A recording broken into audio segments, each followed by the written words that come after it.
Bueno, hola a todos, mi nombre es Gedeon Santos, soy estudiante de una maestría por la Universidad de Quintana Roo y la propuesta de este video es presentar para ustedes y platicar un poco sobre un sistema de localización de robots en entornos interiores mediante el uso de sensores BLR.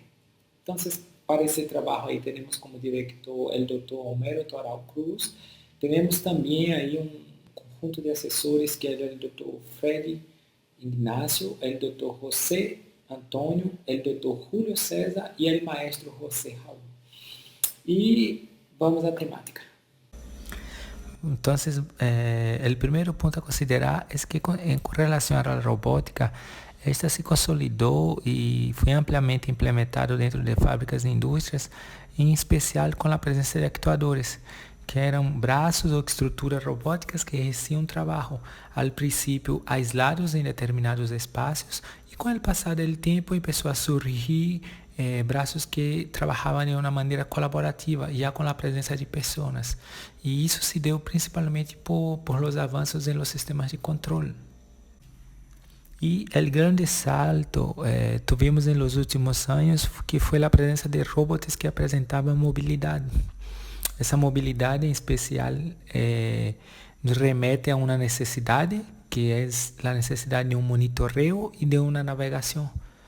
Como vemos nas imagens aí, robots sea com estruturas humanoides ou robots pallets que podem mover carga por armazenes ou incluso robots que podem organizar essas ditas cargas.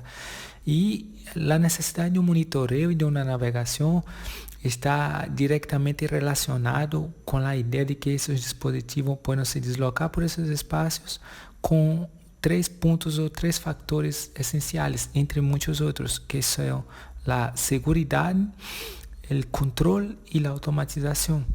Eu diria que o monitoreio relaciona mais diretamente com a ideia de segurança, de saber onde está ou por onde está este robot em determinado momento, enfim. E a ideia de navegação está diretamente relacionado com a parte de controle e automatização, incluso para a toma de decisões do próprio robot. Bueno, entonces tomando en cuenta la idea de navegación, es importante quisiera aclarar rápidamente que la navegación para espacio externo, por ejemplo, para espacios abiertos, ya tenemos un sistema muy consolidado que son los sistemas basados en satélite, el GPS, por ejemplo, y que funciona y atiende muy bien, y por eso que acabó se consolidando y es casi que unánime. El punto es que estos sistemas no funcionan con mucha precisión para espacios interiores, y el factor que lleva a eso es que en general los sistemas basados en satélite hacen un análisis del tiempo de recorrido de una onda electromagnética que sale de un satélite hasta llegar a algún receptor sobre la superficie terrestre. Y esta onda tiene un tiempo de recorrido de viaje en la atmósfera muy conocido, igual, ¿no? La variación es muy poca. En términos de humedad o algo así. El punto es que cuando esta onda tiene que atravesar distintos materiales, lo que configura espacios interiores, sea techos de concreto, madera, vidrio, metal, en fin, el tiempo de recorrido de esa onda cambia. Entonces, el sistema pierde mucho la precisión. Eso sí vale para espacios interiores, sea túneles, prédios, edificios, minas subterráneas, como también para grandes centros urbanos, donde tenemos la presencia masiva de edificios, en fin, que pueden interferir en el tiempo de viaje de esta onda. Entonces, los sistemas basados en satélite para espacios abiertos están bien, pero para espacios interiores necesita de otro tipo de tecnología. Tomando en cuenta este factor, para los espacios interiores hay un montón de tecnologías de investigación, algumas um tanto curiosas, assim, que buscam, por exemplo, referenciar-se com o campo gravitacional terrestre, pero há algumas outras que, por la quantidade de publicações de todos, se volvem com mais possibilidades, e incluso algumas já estão implementadas em alguns pontos. E essas tecnologias, em geral, estão basadas, seja em la comunicação por rádio, que faz uso também de uma onda eletromagnética e incluso que utiliza técnicas similares a que utilizam os satélites. Eu posso dizer que é uma muito prometedora, incluso porque temos um montão de dispositivos que emitem esses tipos de señales, seja o próprio Wi-Fi de nossa casa, enfim, el vía com os Bluetooth. Enfim, temos também tecnologias um tanto curiosas que usam, por exemplo, a ideia de utilizar a luz visível, onde estas podem, a partir de sua frequência de funcionamento para emitir essa señal luminosa, carreguem, por exemplo, um identificador único. E, pois, com isso, utilizando uma câmera, seja um smartphone ou um próprio robot, pode, a partir da identificação de cada lâmpada e da ubicação desta dentro de uma estrutura, seja um edifício, um grande centro de convenção, enfim, um armazém, determinar um ponto específico. Não tem muita precisão, mas logra sim determinar um ponto. E por último, temos também tecnologia basada, por exemplo, na acústica e ondas mecânicas, que seria o caso, por exemplo, do próprio sensor de ultrassonidos que muitos robots usam para determinar, por exemplo, a presença de objetos muitas vezes mais cercando a eles.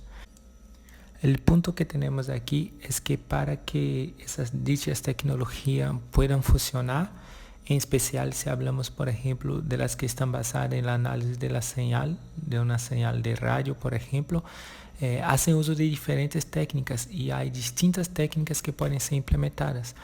Essas técnicas em si dão respostas distintas a depender da arquitetura do sistema, pero em geral hacen uma análise sobre esta onda, seja considerando a informação de estado do canal, seja por la ideia del fingerprinting, que é um conjunto, a parte da análise da señal, se involucra outros tipos de sensores e há uma análise desta correlação de estes, seja análise do ângulo de arribo ou o ângulo de chegada da señal, hace também enfocadas no tempo de arribo ou tempo de chegada, que essa señal sale de um transmissor hasta um receptor.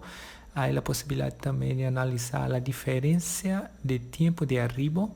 É curioso nesses dois pontos porque o tempo de arribo necessita uma sincronização entre transmissor e receptor, e a diferença de tempo de arribo, mais que nada, já não tem essa necessidade de sincronismo entre os dois relógios.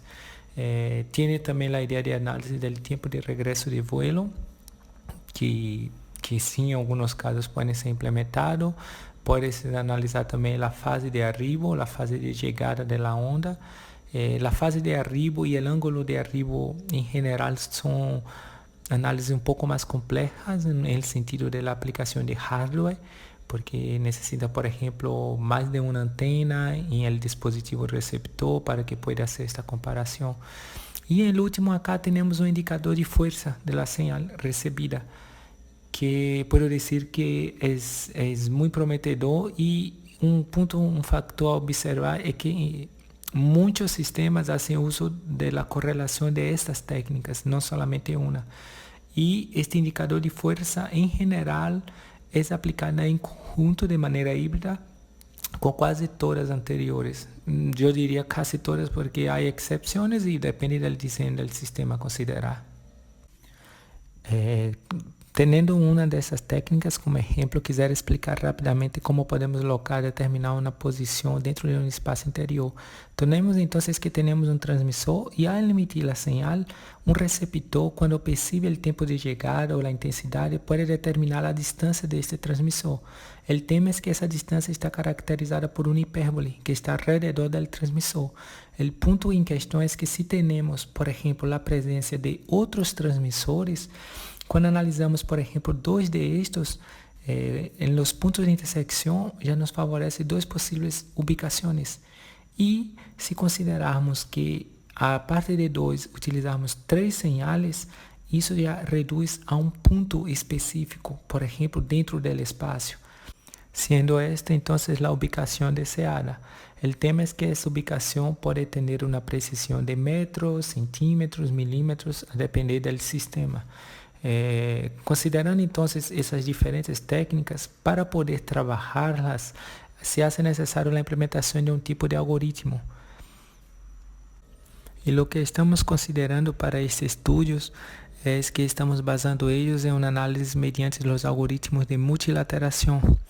Esses algoritmos já são implementados há muitos anos, em especial para análises en aeropuertos para control de aeronaves y vehículos. A veces las personas tienen la idea de que los radares favorecen eso, pero un radar en general tiene el papel de determinar el control del tráfico en el aire, ¿no? Pero dentro de las instalaciones en tierra para el aeropuerto, o sea, el control de aeronaves, de los diferentes tipos de vehículos que ejercen trabajo por ese espacio, hay uso de un sistema no exactamente interior, pero determinado para cubrir ese espacio. Entonces los algoritmos de multilateralización ya son muy implementados ahí y considera-se que pueda tener buen resultado al trabajarlos en espacios interiores, en análisis de espacios interiores. Estos algoritmos en general, según la literatura, ya existe una cierta clasificación y ellos están agrupados, por ejemplo, en estadísticos, numéricos o algebraico, lo siento. Y este análisis más que nada está relacionado con el tipo de modelo de datos que es trabajado. Por ejemplo, la ecuación elemental que va a determinar el tipo de análisis de cada conjunto de datos o variables es lo que determina si es estadístico o si vas a tener un enfoque numérico o si vas a tener un enfoque algebraico.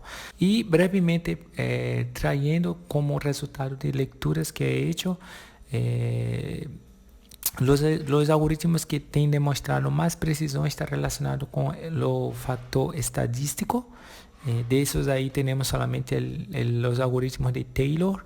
El punto es que esos algoritmos tienen un factor que es muy valioso mencionar, es que si él tiene más probabilidad de no convergir a un punto específico. Si él converge a un punto, la precisión es mucho superior a los demás, pero la probabilidad de que no converja, no alcance este punto, es más grande do que los algoritmos numéricos o algebraicos.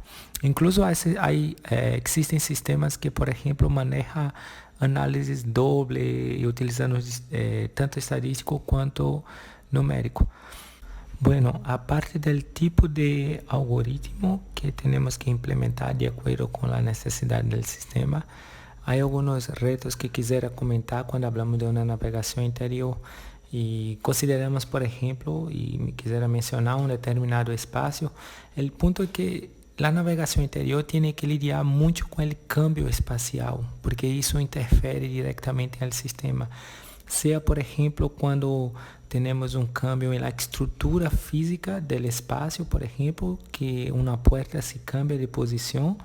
Y eso de ahí, a veces para un sistema es complejo porque muchos de los sistemas manejan una análisis previa armazenada en un banco de datos comparativa con una análisis en tiempo real.